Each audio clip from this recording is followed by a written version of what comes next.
Hello.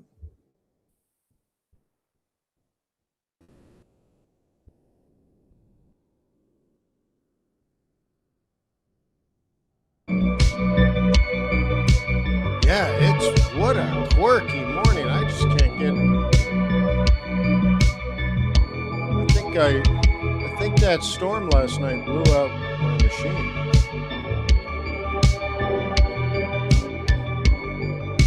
Yeah, so I refreshed. Now I can see you guys chatting.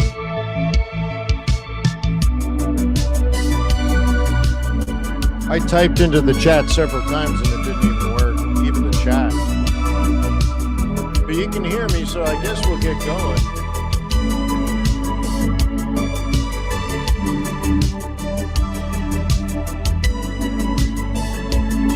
Boom.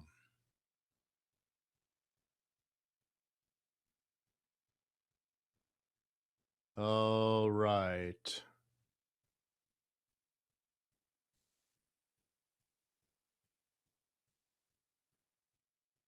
Hang on.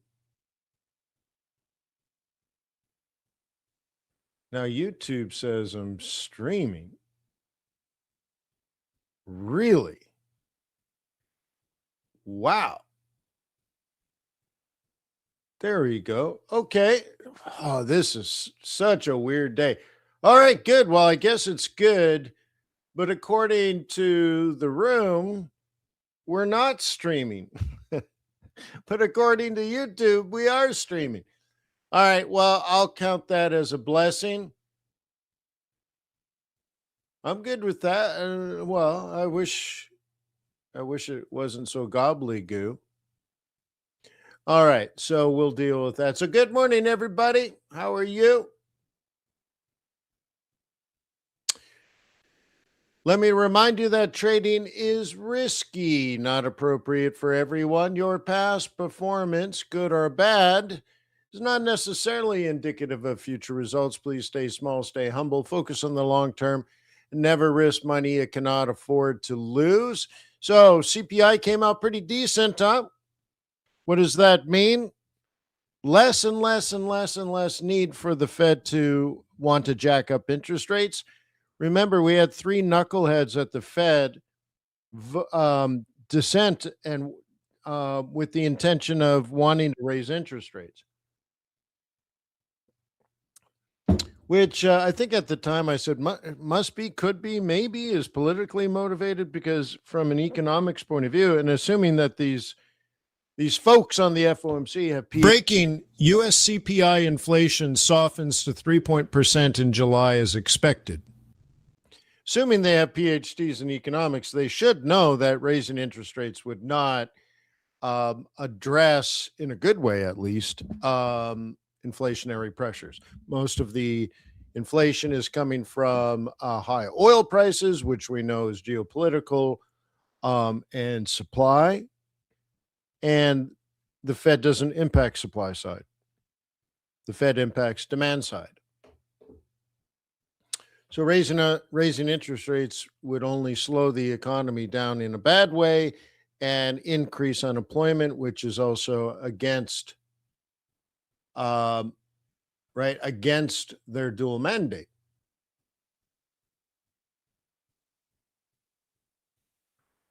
Okay.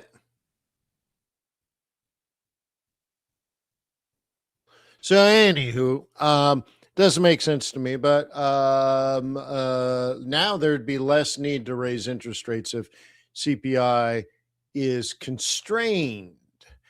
Also, one of the things I mentioned yesterday in our discussion about today's CPI is that eventually soon we're going to see owner equivalent rent coming down, which is another huge part of the CPI basket. So, for example, I'm going to guess like oil prices, or I should say energy prices and real estate, I'm going to guess accounts for 40 or 50% of CPI. So if oil's not going to go back to $110, now think of it. If it was 110, was recorded in the old CPI at 110, And now it's 88 or 78. It's still high, but not nearly as high. Then that's actually a decline. You know what I'm talking about? And then owner equivalent rent coming down. It'd be that's going to pull down CPI, which should mean less and less need to raise interest rates. And so if the Fed was going to raise interest rates, that would probably strengthen the US dollar. Now, the dollar was at 101 for quite some time, and now we're pricing out through yield curve analysis. We're pricing out the chances of that hike in September, which you and I have been hyper focused on, and that's why the dollar's weaker. Now, there was also this quote unquote intervention by the Bank of Japan with the help of the United States, a week ago, week and a half ago. And I still think a lot of that is around the earthquake. But why would Besant get involved with the yen?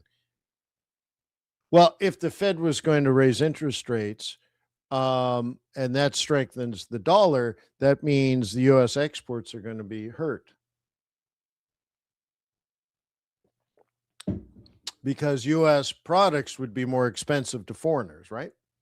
So wheat and soybeans, for example, would be more expensive for foreigners to buy because they'd have to buy the dollar first, but the dollar would go up because of the Fed. So they are ready, willing, and able to dump the dollar and buy some yen. Yeah. Cool. Kind of interesting, huh?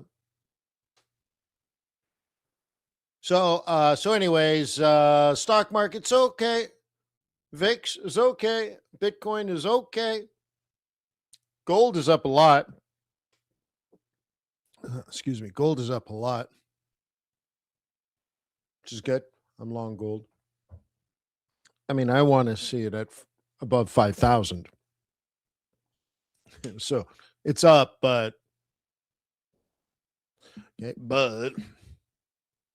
oil. Oh my God. $84 is a lot on oil. Very much related to geopolitics, but also there was a report by somebody, EIA, IEA, somebody. But we all knew going into this, but let's say before the war with Iran, we did have some shortage of oil. And now we've had another, 5 or 6 months of more shortage of oil. And that's becoming the short-term narrative as the media gets kind of bored with reporting the straits are closed, the straits are open, the straits are closed, the straits are open. Less drones to write about. So instead, they want to start talking about the global shortage. Okay, cool.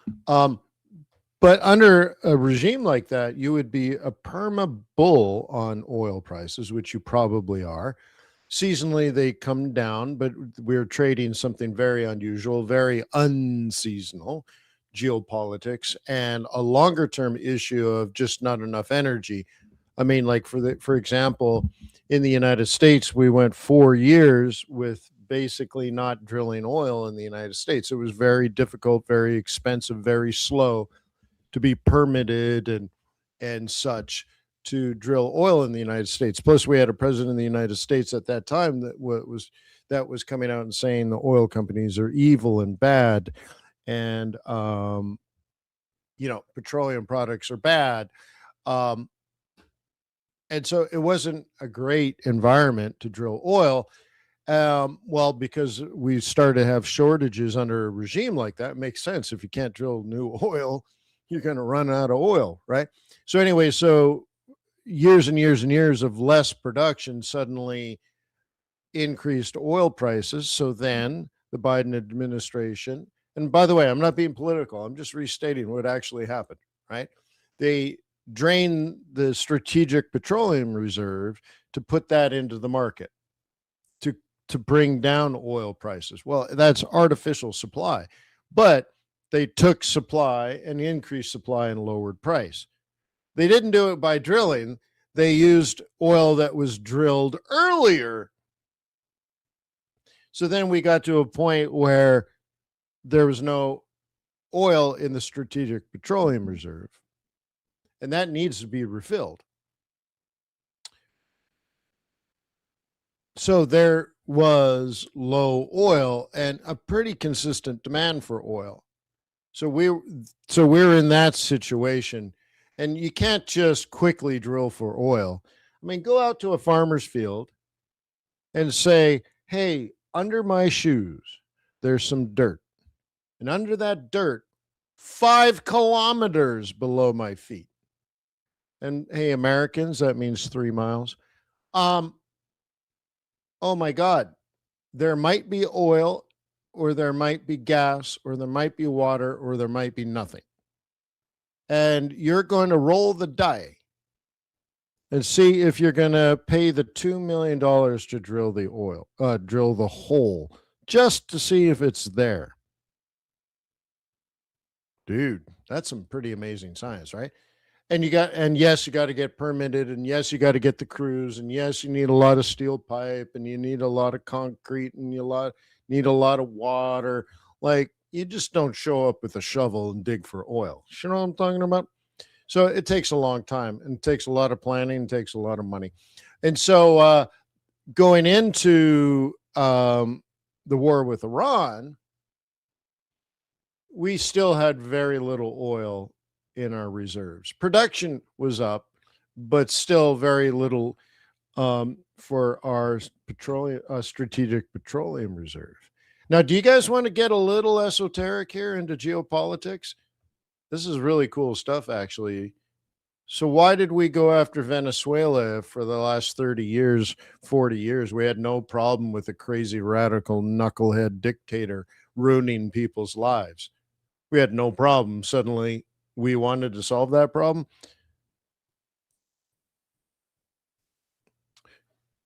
Well, the oil that the United States pulls up from the Permian Basin is nice oil. It's very good oil. If I could do a Trump impersonation, right? Oh, it's very good. It's the best oil. You ask anybody. But it's too light. I think it's light, sweet, crude. It's too light. So you have to make synthetic oil, which is a fancy way of saying blend it with some heavy oil. So that fancy, very expensive oil that you are upcharged over at your oil change place, where they're like, "Do you want conventional oil or do you want synthetic oil?" You're like, "Ooh, synthetic sounds like it's special oil made from a lab." Well, it's just blended oil. It's still conventional, just blended. So guess where you get the heavy oil? Canada. Well, America refuses to do business with the fabulous Canadians that has fabulous heavy oil. I don't think Canadians even need the heavy oil. They're like, "What is this stuff? It's not good oil. It's just heavy. Tar sands," right? So anyways, the United States needs this stuff. They need it. They have to have it. They have to have it. Listen up, America. You're energy independent, yes. But you must buy heavy crude oil. You have unlimited, well, you have way more than enough light sweet crude, but it's too light. So you have to buy this oil. So right now you got two choices. You can build a pipeline from Canada, but for some reason you don't want to do it. So what's your second choice? Who else has heavy crude oil? Venezuela. Yeah. So guess what? That's ours now. Ours meaning American. I'm actually Canadian, y'all. I think you can tell by my accent. But the United States now has two choices: Venezuelan heavy crude, Canadian heavy crude. Now, maybe there's a different side war, but that is pretty amazingly coincident because if you're going to refill the strategic petroleum reserve, and remember, it's many, many millions of barrels, to do it, you need to take that light sweet crude from the Permian Basin and mix it with heavy crude from Canada or Venezuela. There's very little heavy crude in the world. These are very unique situations, Venezuela and Canada. And the United States must have it. So all that oil is now going to go to Louisiana and get converted into a blend, and then the blend gets put into the Strategic Petroleum Reserve. We didn't need to do this in the past, but we needed to refill quickly because of what Biden did. So then Trump made his choice. He's like, well, just let's use that Venezuelan oil because I can't build a pipeline to Canada fast enough. And they're like, well, sir, we have an evil dictator that's in control of everything. So they're like, well, get rid of that guy. And so now it's our oil. All right. The second thing that might be going on, but that is definitely going on. The second thing that might be going on is China, because China was buying that heavy crude from Venezuela. They were paying hardly anything for it because Venezuela was corrupt. So they'd sell it for cheap. 5 people would keep all the money. The other millions would get nothing, right? So the dictator would live in his palace. Other people are starving in the street. It costs 6 months of your salary to buy diapers or baby formula. Like, just ridiculous, right? So that all that was going to China. China was converting it and using it because they're willing to do anything to get their energy. And so we're thinking, we're competing and negotiating with China. So why don't we cut that off from them? And then where else does China get their energy from? Iran. Oh, snap. So now we've killed an evil dictator. Maybe there's going to be another one. And then Cuba is probably, once we can kind of settle things down, Rubio wants Cuba. And so at the end, and soon there'll be 3 less evil dictators in the world. Kind of interesting. Now, you might have different points of view and different angles, and you're like, well, Trump is evil, and the Israelis are evil, and these other people are evil. So you might see it from a different point of view. I'm just trying to, from maybe a U.S. point of view, why are we doing all of this stuff? Why is all of this happening? And there is a paper trail, so to speak. Okay. So could you be permanently bullish on oil, even when it's seasonally down? Yeah. And I got a question emailed to me today about seasonality. Let's see if we can just zippity doo this. There's seasonality, hey, I don't think it was this asset, but okay, if we think September's down and October's up, when do you buy? What's the trigger? And am I going to send out an email to everybody to tell you now's the time to buy? Short answer, no. Do your job. How will I know? I never know. That's the big thing about trading. Stop looking for the precise idea of and there's 1 second in time that explains everything. That is quite rare. Now, it has happened, and it's usually around central bank policy. Like, there was time when we were at 0% interest rates and the Fed said something, and I'm like, that's it. We're not going to go negative. So that's the end of the dollar strength. Okay. But that is very rare. This is about ambushing. Okay. You know where to set up your ambush. You want to get there early. You want to set up crossfire positions. You want to take the high ground. You want to set up booby traps. You want to be ready, willing, and able to attack and at the same time have an unfair advantage because you got there first. You're controlling the battlefield. But what's the enemy going to do? I don't know. Where are they going to show up from? I can kind of guess. What kind of attack strategy are they going to do? Well, I hope the one I think they're going to do. But if they were smart, they would know what I think that they would do, because that's called common sense.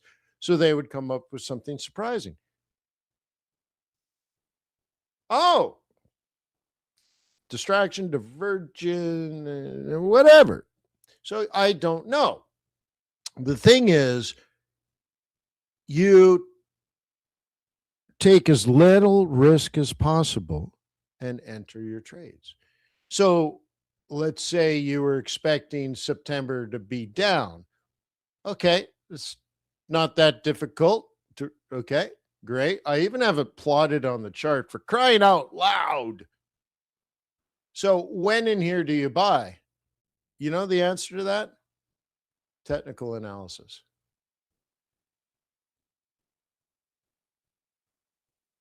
Double bottoms, higher highs, higher lows, inverse head and shoulders, all kinds of little things. Which one? I don't know. But the thing is, you take little shots and you're like, oh, that looks like a bullish opportunity in a bearish market. Oh, I think seasonality will turn this possibly into a trough. And then I want to build during the expansion. So think of it like a business cycle. Oh, wait, I did the wrong one. Epic. Where's my EpiPen? I have to reboot everything. I had to reboot my machine like 8 times this morning. And even yesterday. I think what really messed with my machine is the power went out. So I had to reboot it. And then in the middle of the reboot, the power went out again. Wah, wah, wah. PCs don't like that. Okay, so think about like, here's a business. Oh, come on, mouse. I have a really fancy mouse, which means it doesn't work half the time. All right. We have expansion. Okay. We have contraction. Okay. We'll call this, let's label it with black. Expansion, EX. Okay. Peak.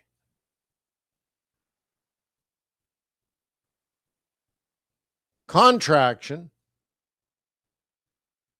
trough. Is that right with a U? Okay. And then expansion again. Okay. By the way, kids, this is on the test. Oops, that's supposed to be a P. This is on a test. Okay.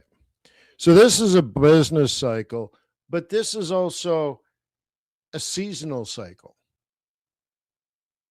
What if we said this is our plan for the S&P 500 this year?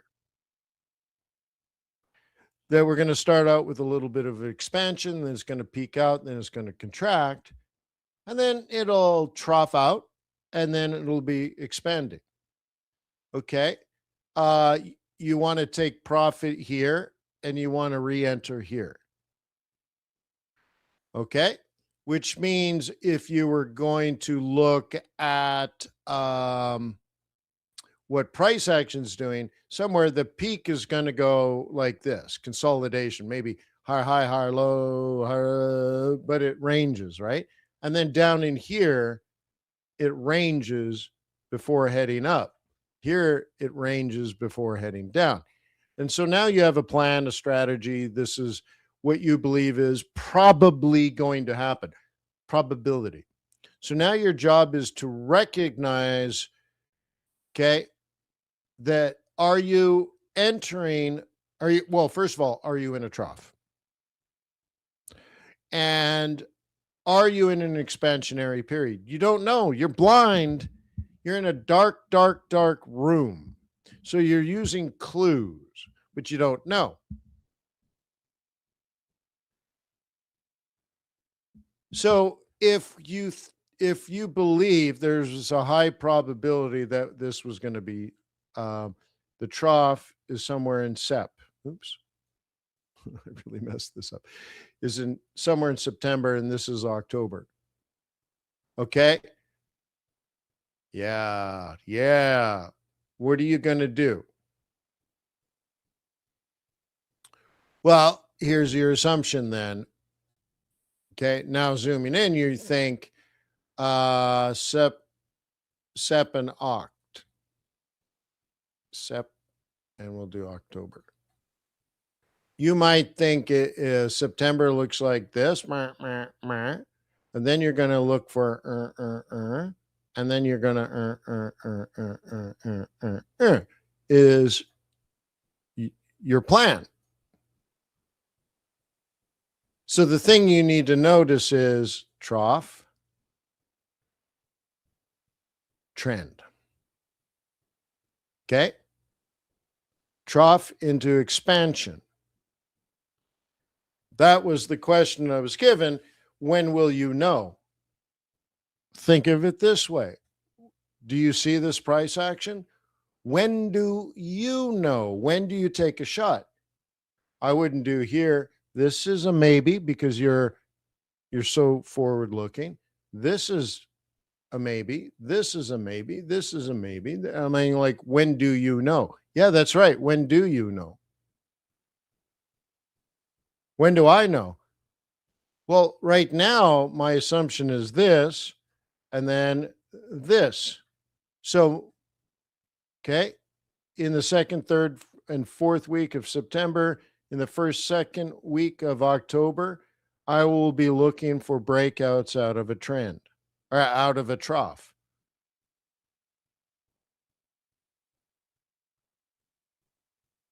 And when do you attack? Yeah, that's the question now.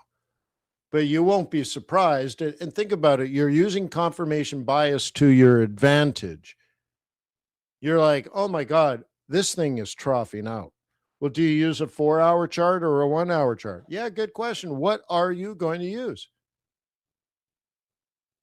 Okay.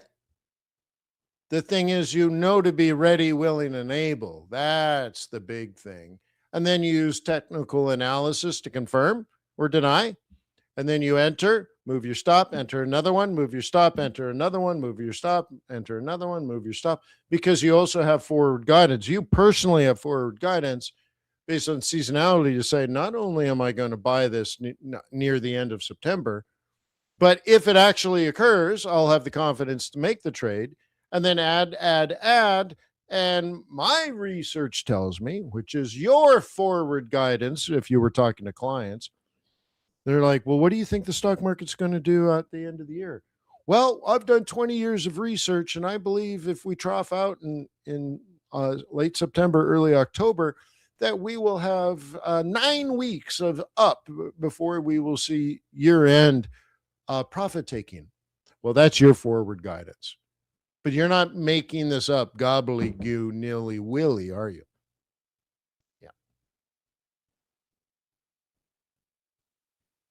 Let's get some headlines. Breaking: U.S. CPI inflation softens to 3% in July as expected. Breaking: U.S. CPI inflation edges lower to 3% in July as expected. Ripple price forecast: XRP lags recovery as exchange reserves expand. EA forecasts 4.3 million BPD drop in global oil supply. Bay Street may open with positive bias. Australian dollar: gradual gains against U.S. dollar remain likely. MUFG.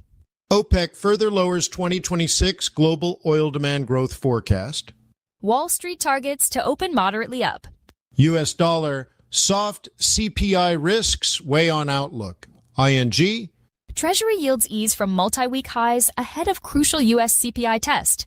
Tame inflation data may lead to initial strength on Wall Street.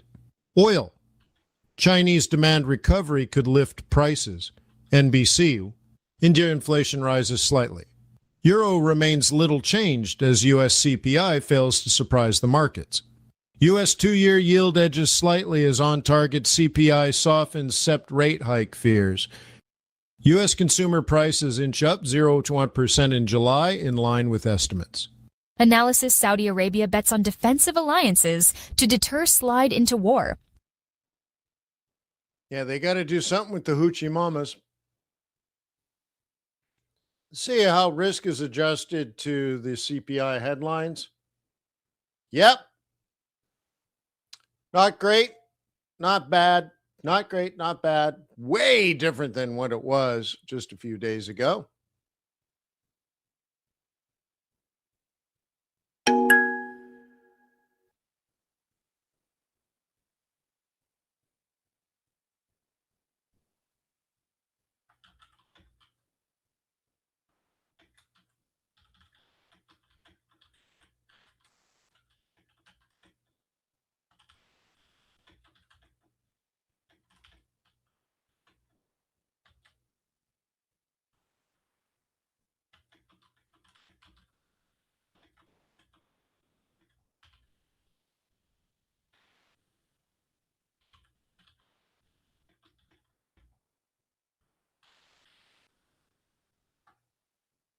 Okay.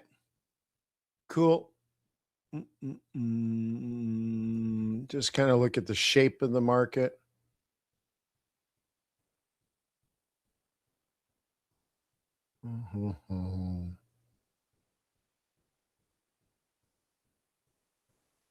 That corn is just crazy every day. Let me double check that.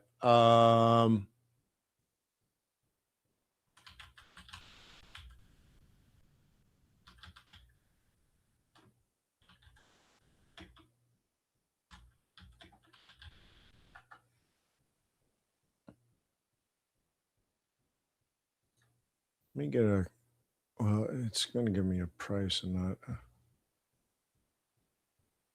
hang on. Let's do it. Where should I go?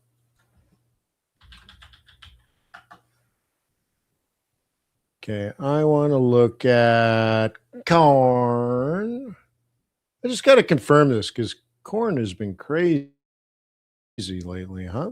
I'm like, trust, right? But verify. Corn ZC. Mm-hmm.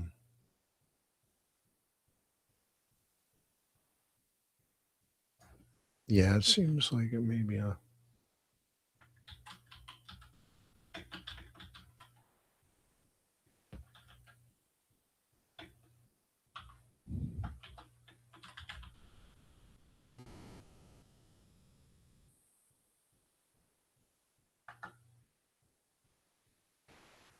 Okay, let's take a look at the stock indices. All right, let's thread a narrative. By the way, we're so super happy with Nikkei. It's up again today, guys. Holy smokes, day after day after day. Do you remember a week ago or maybe 2 weeks ago?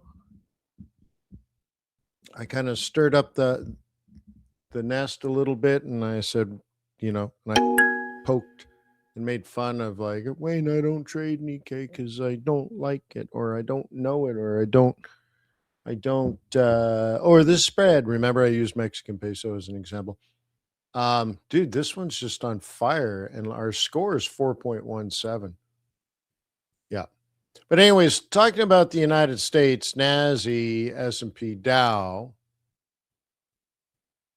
one thing that you can do, how you say, what should I do in English? I was getting at like, do you want to buy a dip in this? I'd say not necessarily, actually.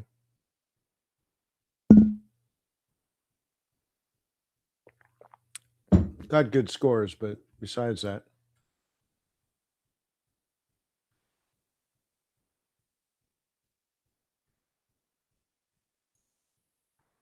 Ooh, look at that. Right as rain. All right, where's my drawing tool? Way over here. All right, when you do a scatter plot, okay, what you're looking at is the average. Okay. And and then you do a deviation from the average. So that's the standard deviation. But notice that this type of thing, the way that you use a scatter plot is this is supposed to be down. This stuff up here is supposed to be up. And the outliers are the unexpected.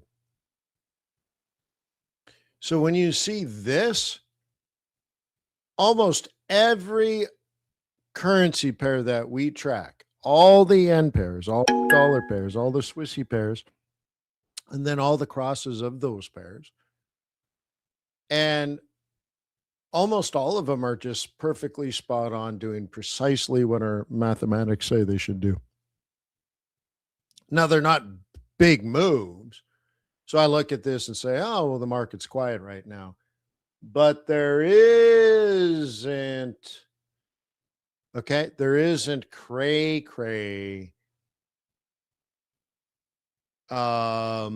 divergences, because remember, we're looking at contrarians and stuff. So these things are supposed to be down, and they are today. These things are supposed to be up, and they are today, which is nice. It's good. Commodities, there, corn is fixed. Commodities, nice. Most things are up, and they're supposed to be.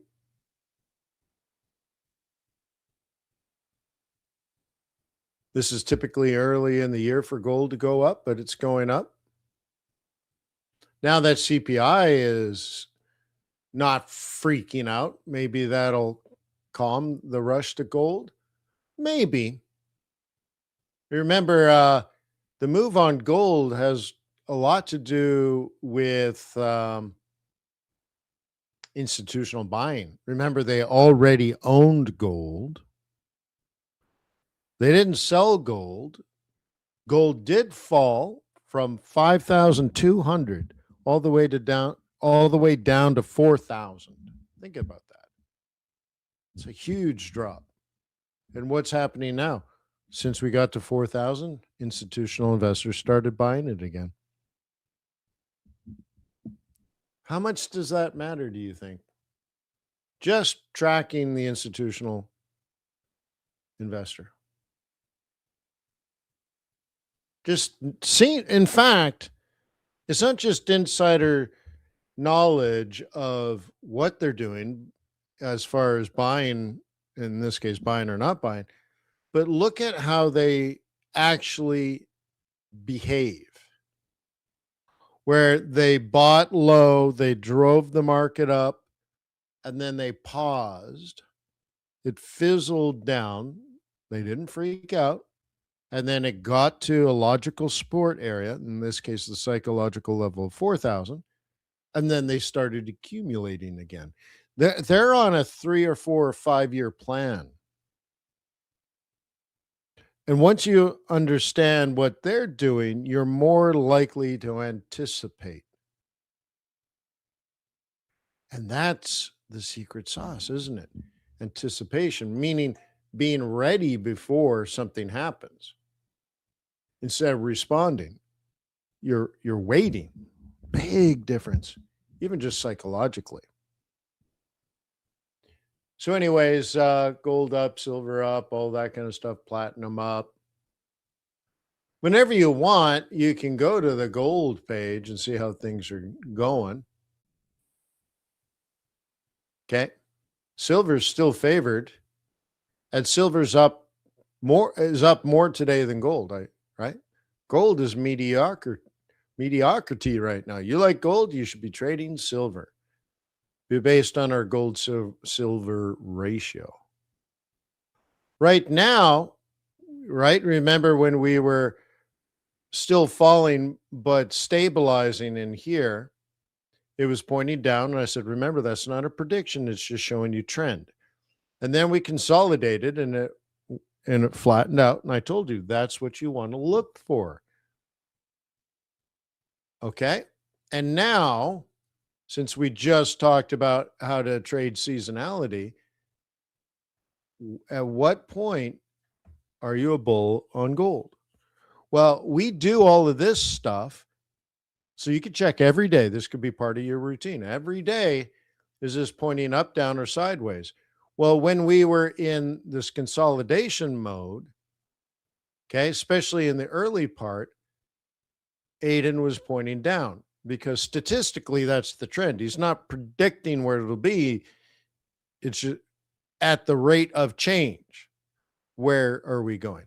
Then we consolidated. So this would have moved more like this. And then it would have moved more like this. At some point, you should say, aha, we went from a bearish trend to a modest trend. And that is what you're looking for if you're a bull. And remember, the whole time I own gold here, and in fact, buying more gold. Okay. Did you notice when quantitatively this went from 3,800, okay, this number here, to 4,000, to 4,100, to 5,000. Now it's 5,600. Okay. Did you notice? Do you trade gold? Do you trade silver? Because he's right. We're saying not only is gold good, silver is better. And your retail, right? You probably have less than $1 billion in your trading account. So silver's cheaper.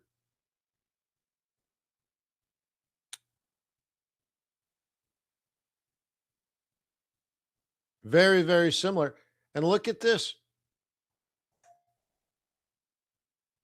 Our base case right now, okay, this is statistical.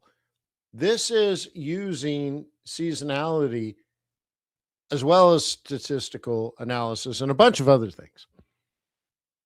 But we broke out of the range. Okay, you see the range there? Let me do the drawing tool. Doop, doop. Okay. Cool. You see that? Our base case right now at the end of the year, base case $4,824. That means the rate of change that we're currently experiencing will slow down. Well, that rate of change has only happened over the last 10 days, right? So that makes sense, doesn't it? But if we sprinkle some seasonality in there,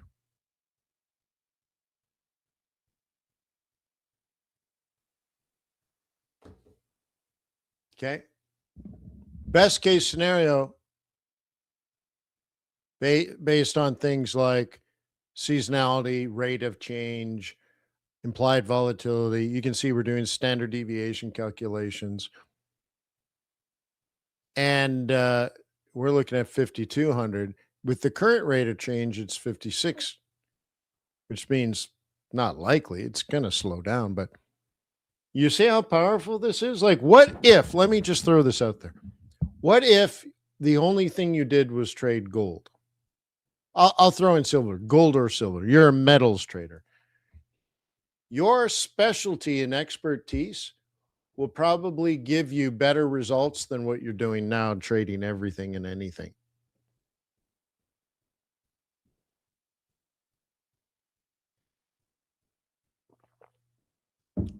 Yeah.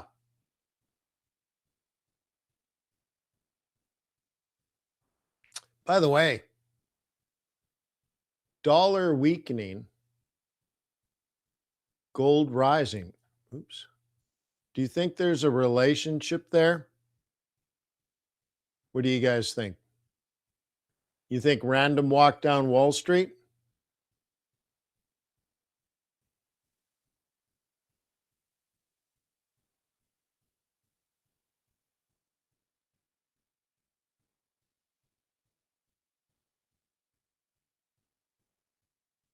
Hmm?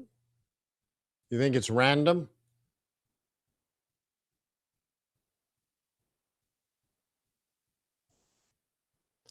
Hey, by the way, everybody, if you're on YouTube, uh, you're probably experiencing up to a 2-minute delay. YouTube just does that. You can join us real time. Here, registration only requires an email. Yeah.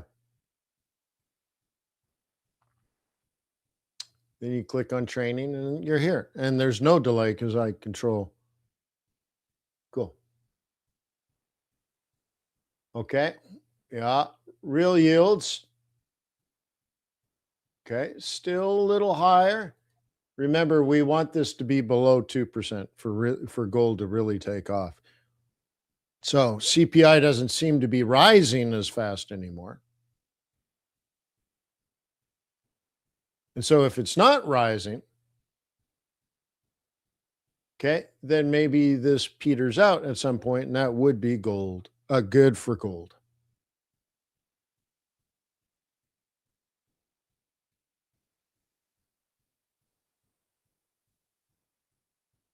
Yeah, that is true, YouTube FX Guru.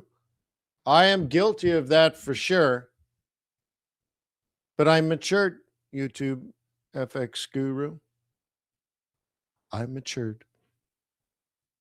Wait, what? No way.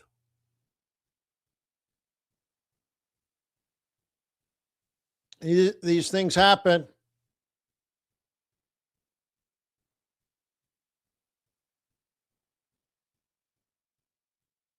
Mm-hmm. It's more like the difference is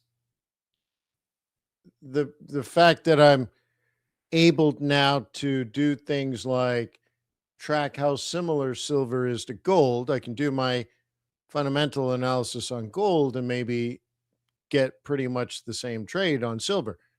Well, how close is silver related to gold? Does anybody know?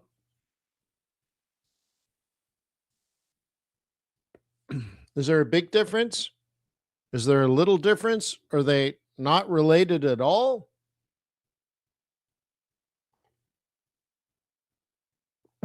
How similar is silver to gold?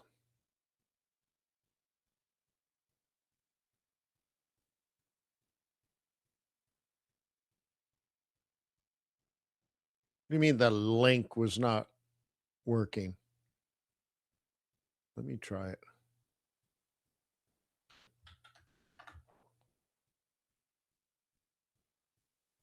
Totally works for me.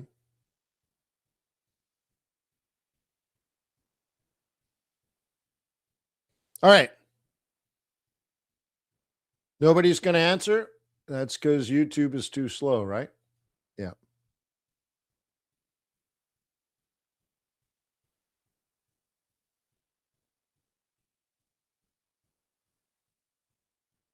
Here's the answer, guys.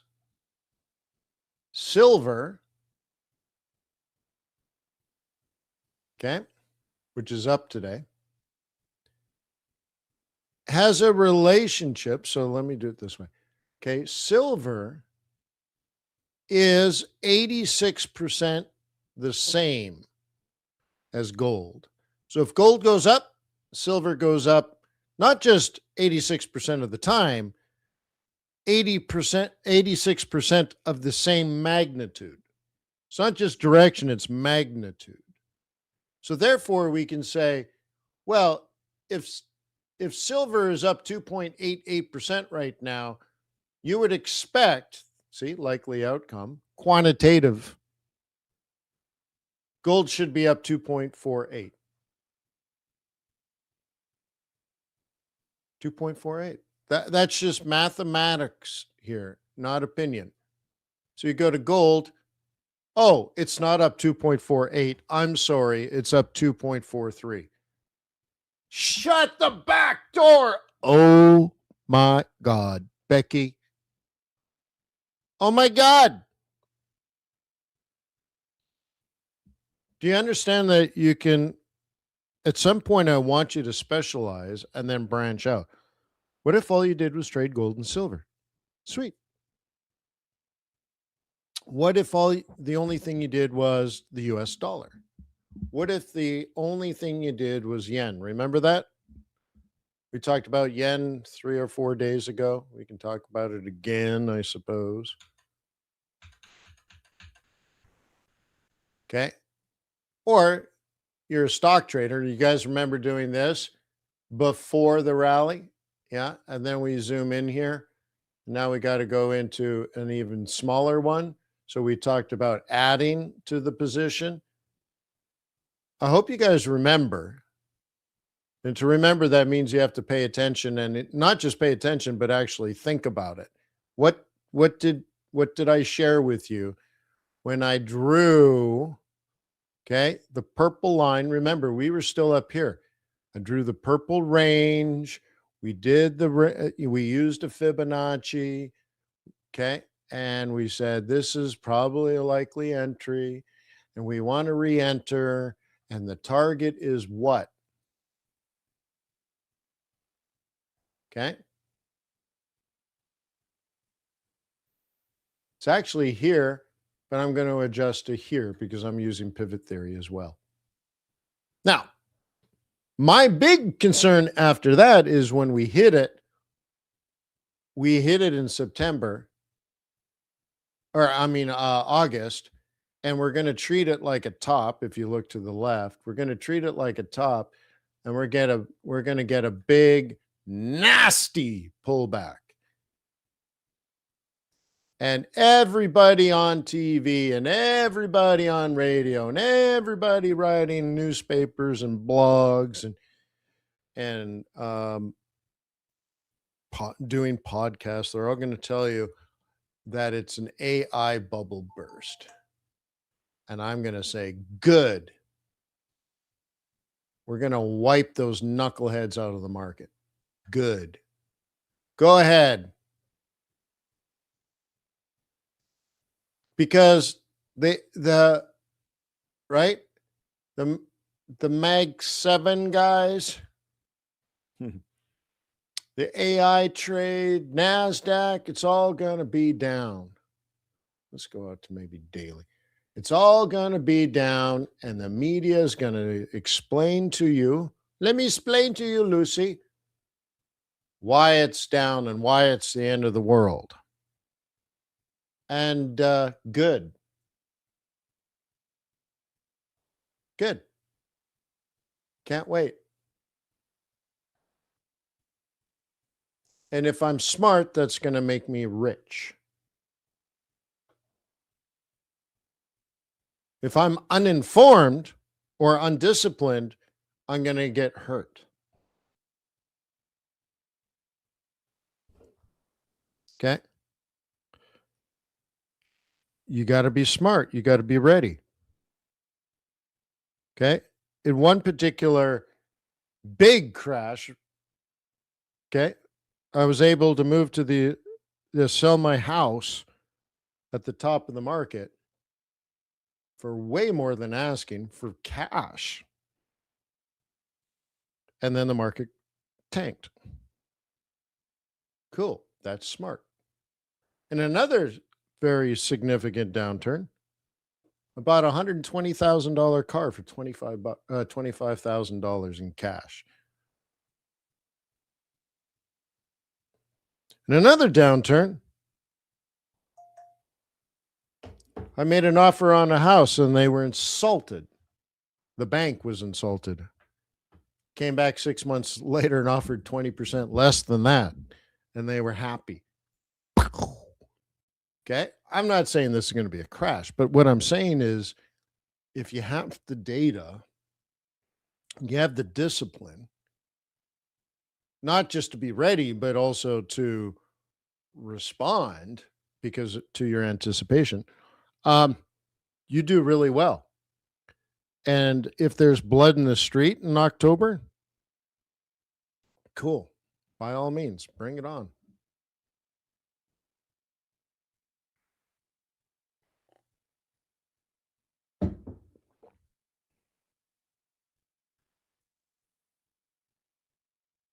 Dude, that guy, I'll never forget it. When I bought that car, yeah. Oh, beautiful car. AMG 55 CLK cabriolet. Oh, full AMG car. Everything was AMG. Made in the AMG factory. And this guy, his house was huge, circular driveway, gated fence. No joke, like water fountain in the center of his driveway, right? Huge house, like 15,000 square foot house. And I think he even hugged me because I was the third person that came along to buy this car. I was the only one with cash. No one else could get credit. The markets were that bad. He was about to lose his house. His wife and children were going to be thrown into the street. And I saved their Botox. Yeah. Cash, baby, cash.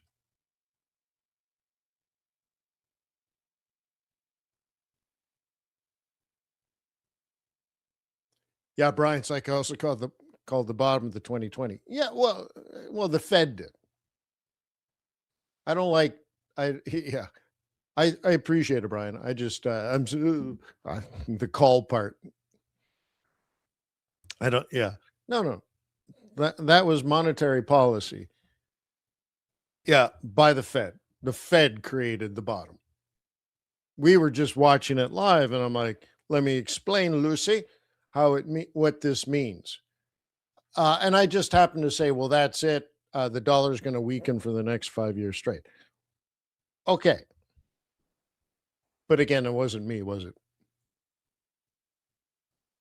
Yeah. All right. So, anyways, that's that. Look at this. We're already anticipating that this might be a big deal.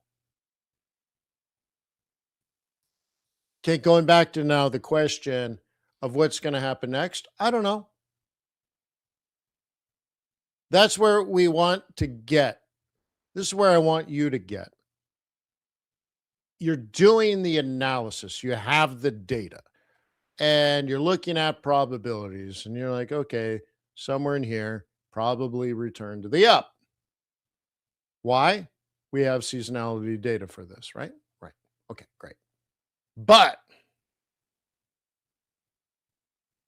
all you know is there's a high probability of this coming up. You knew there was a high probability of this. You knew there was a high probability of this. And for those that are new, this rally here, by the way, off the annual central pivot point, dude, it's not that complicated. Come on. We knew we can't say we knew. We know the value of this price in a bullish market.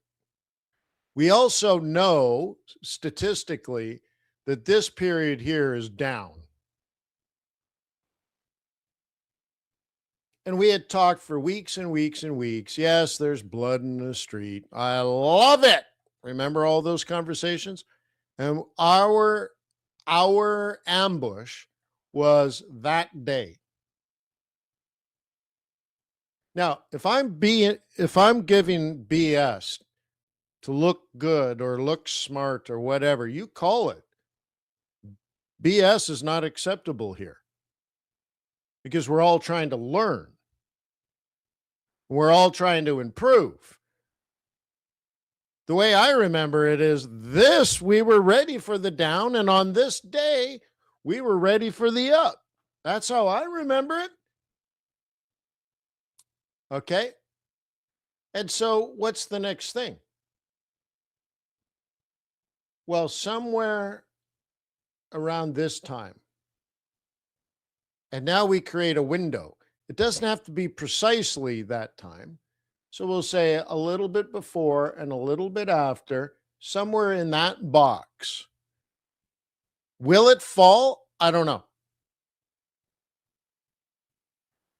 I would never blindly short that because I have an opinion. This is where charts come in. We confirm and deny the hypotheses. My hypothesis, based on 20 years of statistical data, this has a higher probability of falling. Now, what about the elections? Yeah, well, what about the elections? They're in the calculations of, we've had midterm elections over the last 20 years. So it's in the data. But is it going to fall? Is it going to fall 10%? Is it going to fall 2%? Is it going to go up 3%? Well, now you're talking about standard deviation. And by the way, we do have that data. So, but what if you thought somewhere in this window down? Now, using your technical analysis brain, you're like, well, that would be interesting if that occurred on a triple top. And it rolled over there. Is anybody having an aha moment? Now we're talking about pulling the trigger. This was the question that was emailed to me.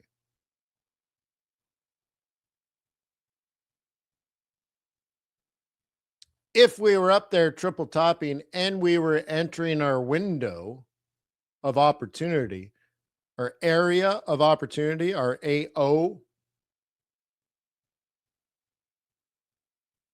what would you do if it triple topped and rolled over?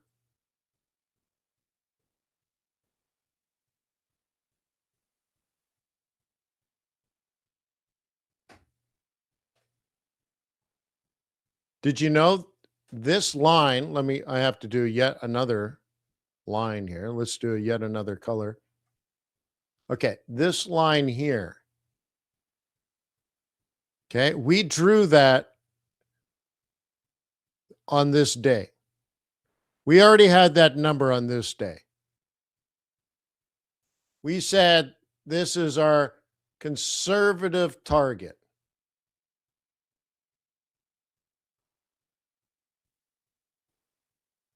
And now we're about to triple top on that sucker. We knew this in December. This is the breakthrough I'm trying to get with everybody. You're like, wait, are you making every day you're trading something new and random? Why? Why are you new and random every day? Why don't you have a strategy? Like, that's our predicted conservative top. So if we triple top into a bearish market, not only could it be bearish, it could be very, very, very, very bearish.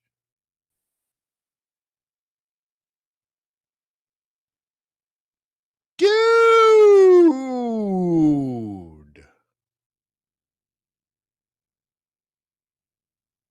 Now, what else do we see here? Remember, we're only discussing technical analysis. Now, the window is fundamental and seasonal and all that kind of stuff. But if we were just technicians, which is impossible because you still need to have a fundamental bias. Okay, in this circle area at the bottom in December, I was a bull fundamentally, which means that's actually a buying pivot. In other scenarios, that's a selling pivot. You have to know how to do technical analysis, but before you do technical analysis, you need to know if you're a bull or a bear and why. Okay, cool. So let me explain.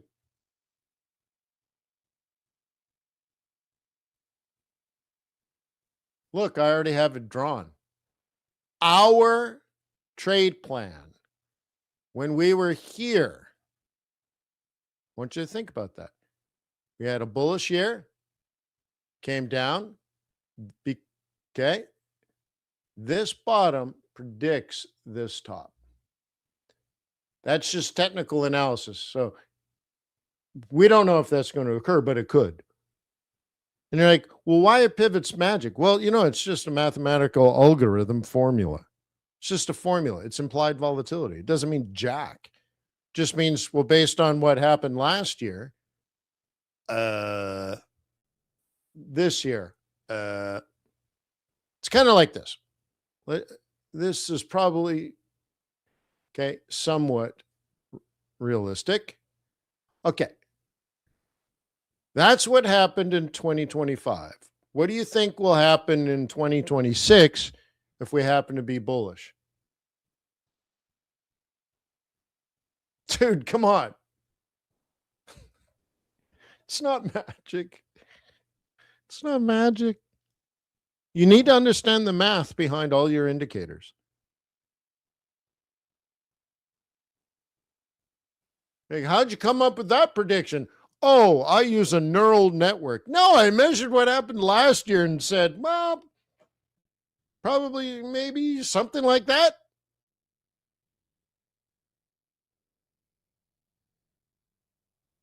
Dude, it's awesome, isn't it? I'm trying to break barriers here. I'm trying to break the magic. I'm trying to kill the guru. F you, gurus.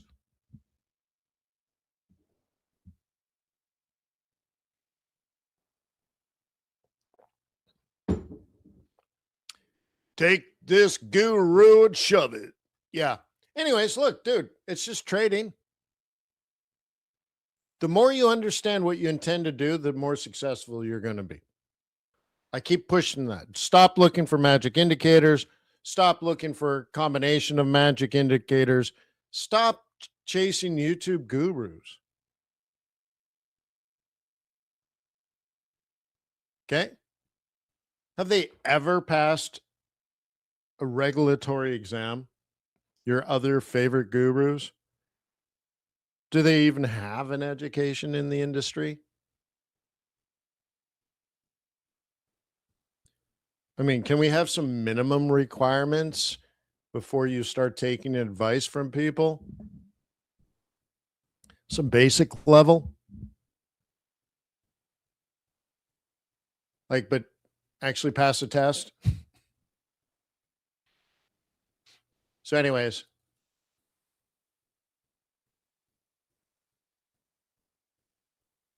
okay, cool. What happened the year before? Uh,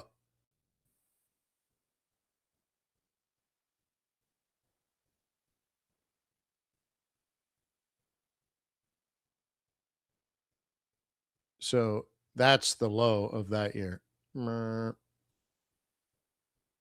Cool, right? So, what if we were measuring? Okay, here's January to that peak. Okay. And then the next year, January, it's slightly off. See this one? Look at this. That's the September to the year end rally that we're preparing for right now. You see? Let's try to prepare it somewhere around October. Oops. I preach to teach. Okay. And then somewhere around there. And then we do, here's another October. Okay. Is that right? A week off. Okay. Anyways. So just looking in the past, what do we see?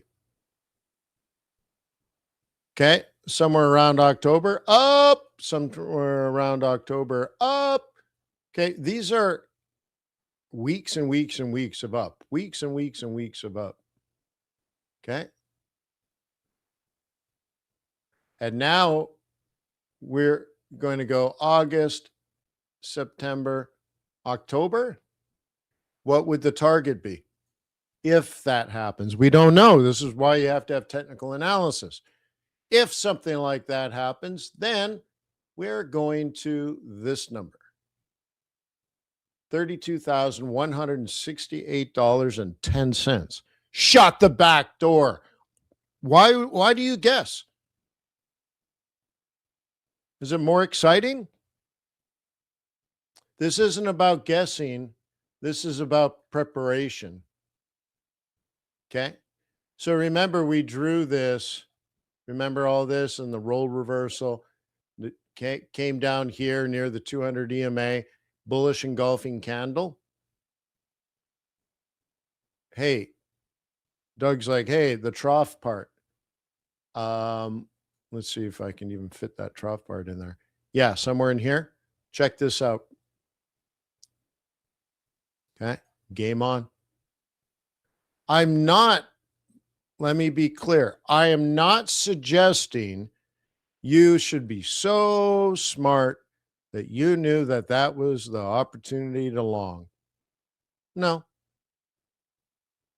But what about the first month of the first day of August? Or if you prefer, the last day of July? Is this a okay, lower low, higher high, higher low?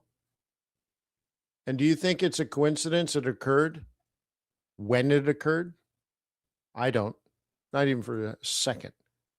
Do you think this was short profit taking, rebalancing? Uh-huh. I do. I think this is how the market works. This is how institutional investors work. There was a reason for this, and there's a reason for that.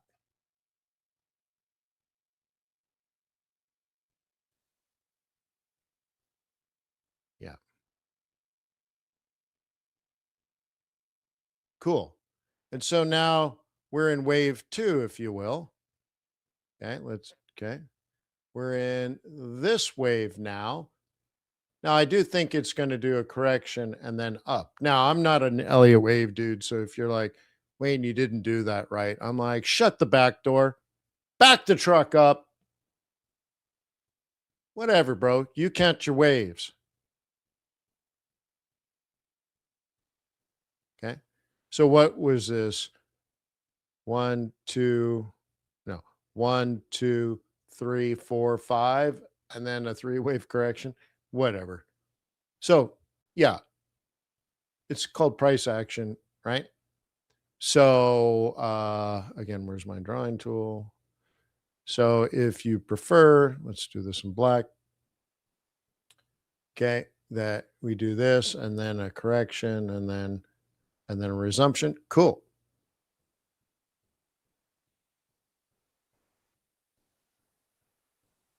Okay. But don't be shocked that the market reversed on the last day of the month. I want you to say, well, then there's a reason for this. This is a human experience. You're measuring human activity. This is not studying the stars. Out here, there are no stars. You're studying human behavior. This is not a random walk. Okay?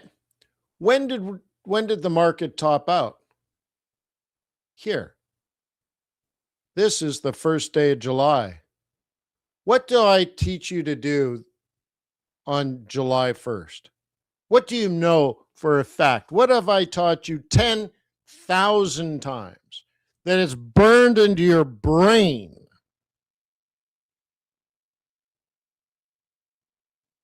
When is the end of the line to get off the gravy train? The 1st of July, Canada Day. Canada Day. I've used all kinds of analogies, but even nobody else, no other YouTube guru says Canada Day. And if they do, they stole it from me because I made it up because I'm Canadian. And I said, well, I can't say 4th of July. Americans will remember Canada Day better because they're like, well, when the hell is Canada Day? Right? So that's me.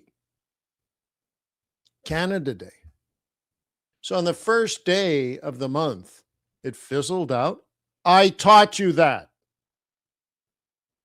the stock market will stop going up on Canada Day.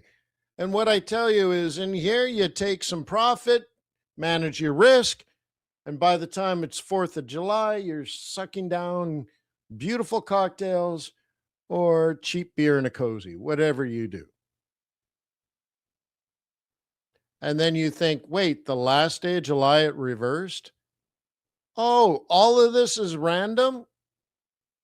Well, I don't know your belief system, but I do not believe that that is random. Do you think that's profit taking and redeployment of capital? And what do you think is going to happen at the end of the month? Something like that? I don't know. But my guess on the first day of July was no longer up. Okay. My best guess, September, not up. So now, based on our research and analysis, which makes you a baller professional trader, you can anticipate, and if you can confirm using your technical analysis, you have the strength.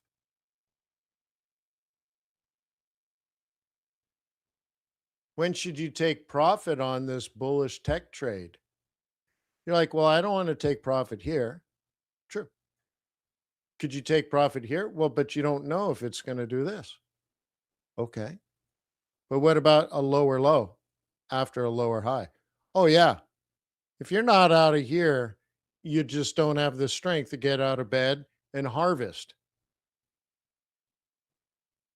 You need to harvest. It's not all about planting seeds. You got to get out there and harvest. And then what? Plant some seeds?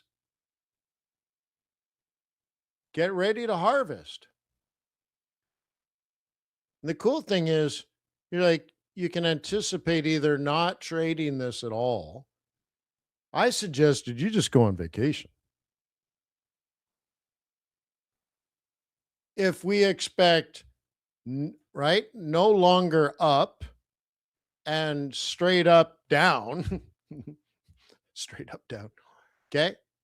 Okay. End of the train. Then what? I'm going to come back in the middle of September, hoping to see blood in the street. And then we're going to have a Fed meeting, and it's probably going to be a catalyst of something. What is it going to be? I don't know. When we get closer to there, I'll show you the numbers. Okay, the market's still talking about the Fed raising interest rates in September. Is that true?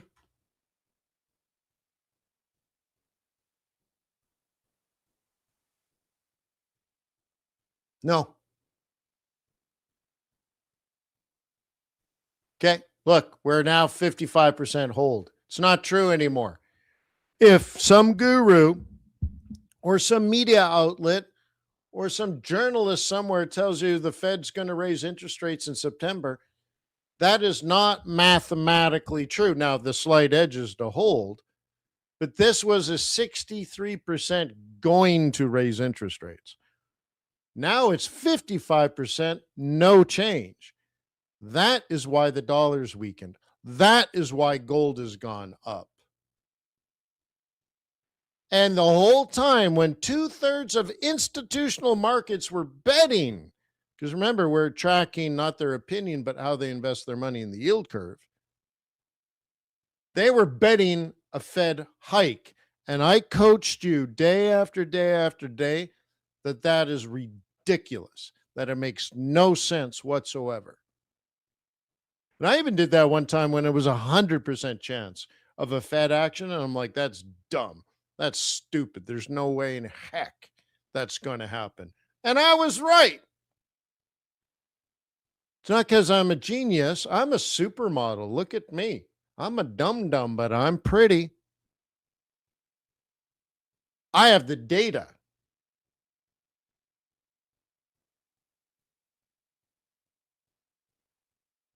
Aha! I have the data. I don't guess. Guess? Have an opinion. My opinion doesn't count.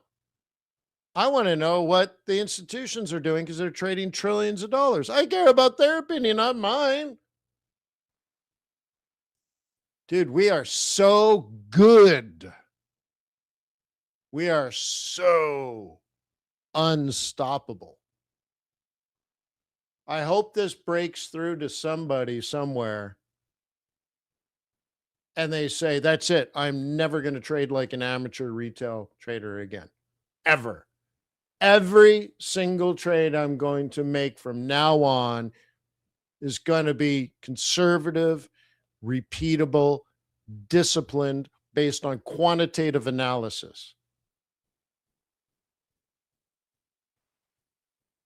Okay? Do you understand? That's where you want to get. Never again am I going to guess. Never again am I going to throw down a trade to see what happens. You only trade when you probably are going to win. And by the way, if you do it right, that's 6 or 7 times a day, not once a day. If you're not doing 5 to 10 trades a day, you're over leveraged. Drop your lot size, son. You don't get rich quick. Okay? You have to create more value than you take. Excuse me. I'm so sick. But I add value. So, it's about value creation. You need to build a sustainable business around value creation. And your value is created from your quantitative and statistical and fundamental analysis of global macroeconomic markets. And the trade plans you make are valuable. That's how you make your money, not by lot size and leverage. And the secret is not just letting your winners run because you have better intelligence, not just brain, but actual access to the data. If you can let your winners run, you have the opportunity to add more to your winning trends because now you're a macroeconomic trend trader based on quantitative analysis. Dude, you're smart. You're institutional in your decision-making process. And now you have lots of little trades that are building positions. You're taking a stand. You're building positions. You're trading like an institutional investor because you have institutional quality data with institutional quality planning. And even if you're not going to turn your account into $20 million, maybe one day you can get a job at a company that is looking for somebody that can trade like you. And they can give you that kind of, huh?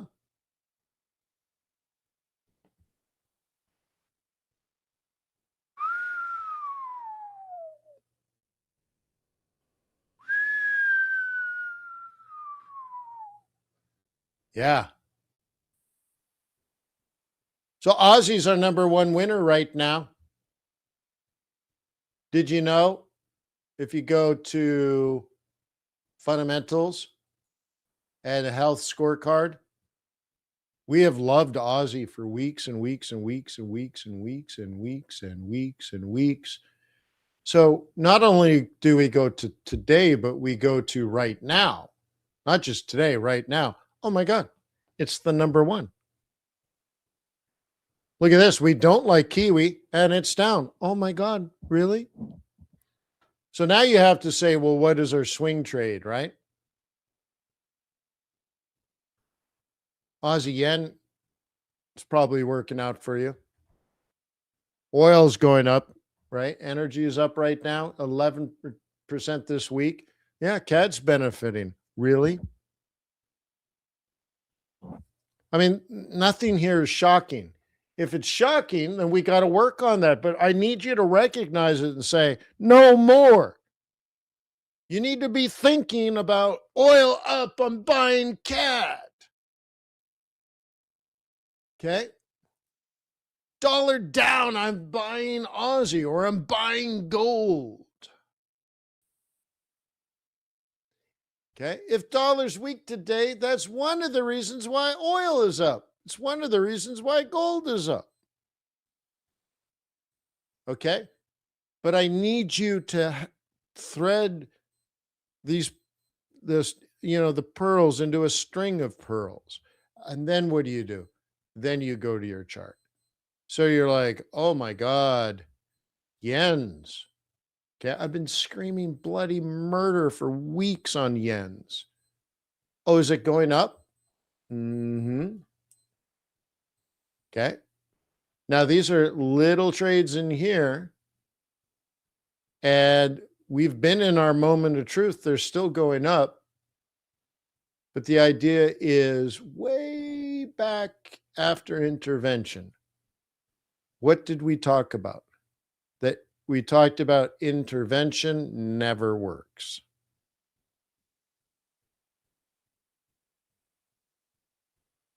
Okay.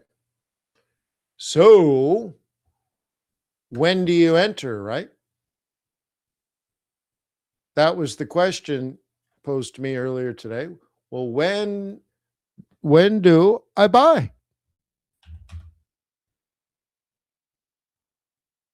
Well, let's go back and revisit the pivot points those days. Okay. Now, you have to understand intervention.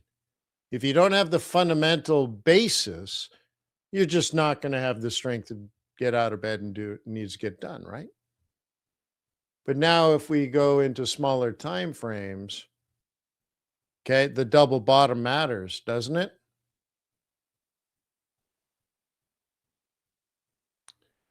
Okay, doesn't it?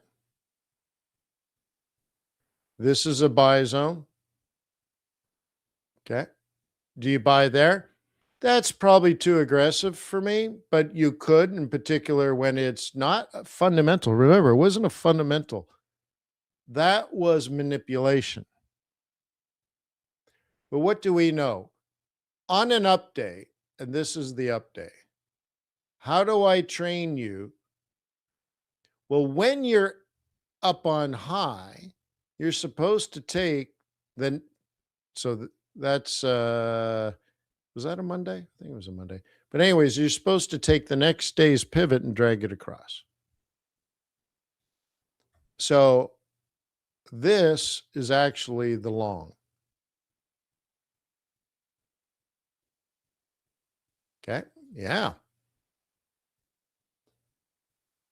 Okay. Check this out. Right on Asia open. Next day, right on Asia open again. Okay. Maybe this scared you out, squirreled you out, but it shouldn't have taken you out of all your trades. And now what? Now we're in this higher high, higher low. Notice again. You're like, Wayne, it never hits, or, often doesn't quite hit the pivot profit zone.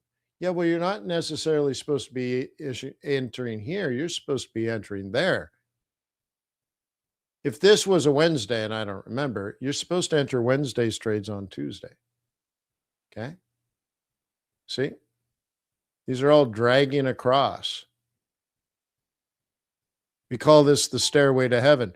So maybe you caught the double bottom. You have permission to do that, especially if you're very aggressive. But notice up, up, up, up, down, down, buy. Up, up, up, up, down, down, buy.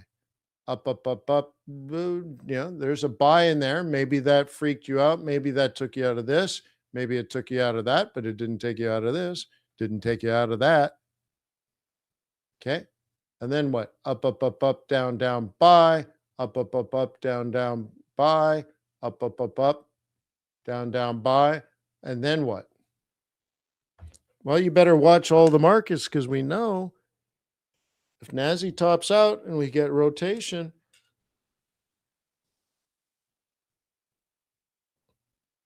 think of it. We're pretty much at the end of season of earnings season, right? Cool. Maybe a good time to book some profit. You got some big winners. What if the next 5 weeks is about institutional investors booking profit? Has nothing to do with selling. It's bulls selling. What if that happened for 5 weeks straight? And also bulls have moved their stops because they understand September's not a good month. So some profit taking forces other people to profit take, but they're bulls too. And then other bulls that were indecisive, they decide to take profit, which is selling. So what if for 5 weeks all you had was bulls selling? No bears. Nobody's bearish on this market. I want you to understand that the Fed added $5 trillion to the economy. And then at the same time, the central government added $5 trillion to this economy. There's more money than God in this economy.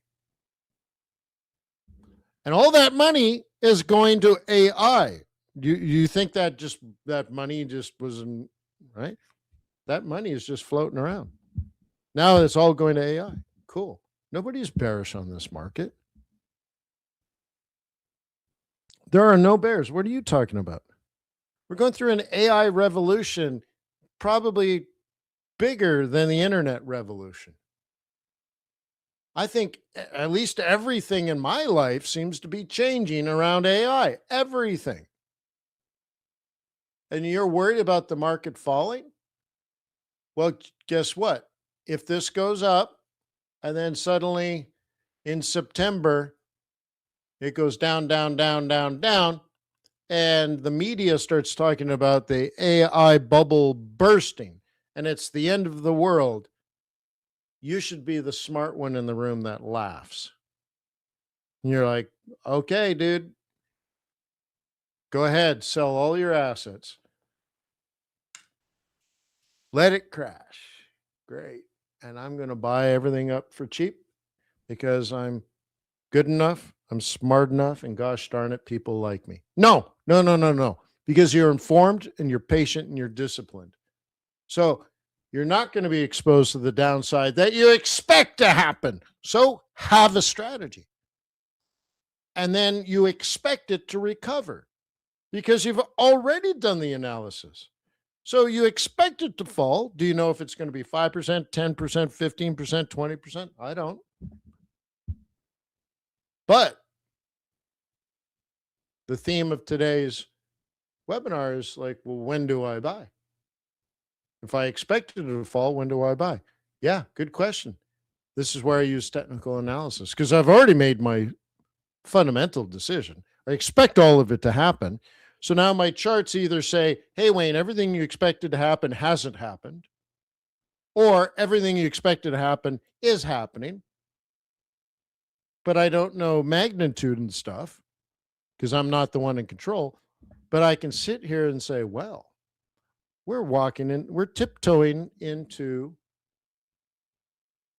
the window of opportunity, our area of opportunity.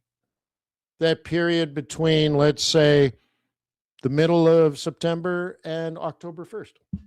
Somewhere in there, I'm going to look for the trough. I'm going to look for the breakout. I'm going to catch a pullback. I'm going to let that sucker run for 9, 10, 12 weeks. And every little dip, I might be on a 30-minute chart. I might be on a 15-minute chart. Every little dip, I'm going to add because I'm a boss.